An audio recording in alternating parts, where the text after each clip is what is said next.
As a medical student, I attended a lecture by Hans Eysenck on his electric shock treatment to decondition gay men.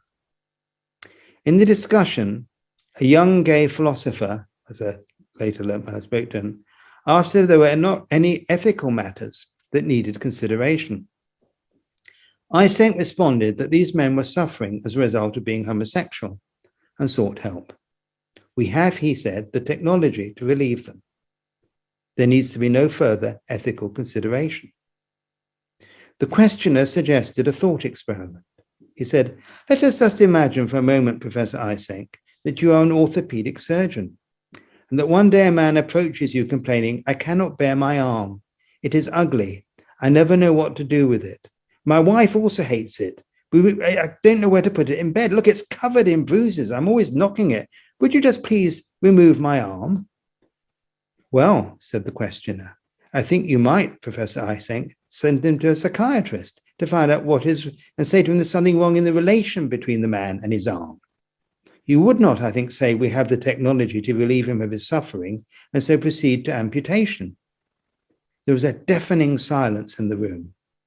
The point here is, of course, is a homosexual man who seeks treatment of this type is not sovereign over decisions as to what afflicts him. For there would be individual, family, and social determinations, including for that, such a man living in a world where hatred of homosexuality would be a daily experience, things that would affect him beyond awareness. However, the last time I told that story, I was disturbed to learn that in the USA, there are surgeons who will amputate under these conditions. Here, patienthood has collapsed completely into customership, and so wish transcends any conception of need, and externality is annihilated. It is indeed strange to be living in a world where, when I was working at the Tavistock, I received a referral from a plastic surgeon of a man who asked for surgery on his nose.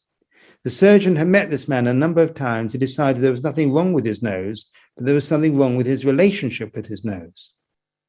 After a year's psychotherapy, the man discovered, or didn't discover, but more recognized the centrality of the hatred of his father in his life, particularly in relation to some very early traumatic experiences, and understood that his nose was like his father's.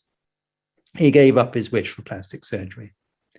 Meanwhile, a person with acute gender dysphoria, with only a few consultations, may well find agreement to change her name, commence medication, and be heading for surgical removal of her breasts and genitals.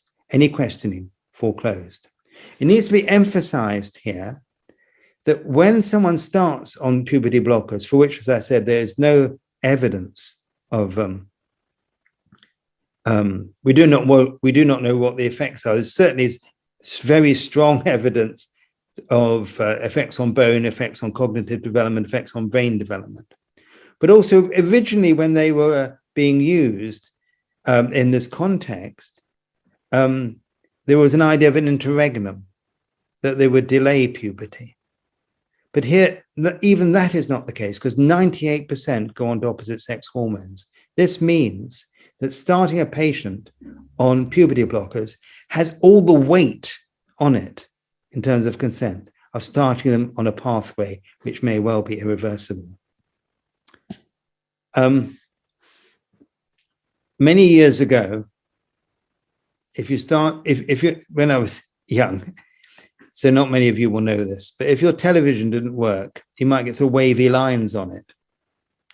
And you would twiddle one of the knobs to sort of change it so that the lines disappeared. But sometimes you get a message from the broadcaster. Do not adjust your set. There's a problem with the signal. A version of this made its way into a popular political slogan. Do not adjust your set. Reality is disturbed. However, the current predicament is so much darker, as Jude, in fact, has particularly showed us. Serious questions have been raised concerning the ethics and safety of these so-called medical and surgical treatments, which are offering surgical and medical solutions to psychological problems. It is to be hoped that this discussion is part of a critical engagement. There's now a much broader debate in the media and than would have been possible only a few years ago. So maybe the pendulum may be swinging a bit the other way. But there are many beleaguered colleagues who are struggling to maintain thought and ethical responsibility, and they need our support.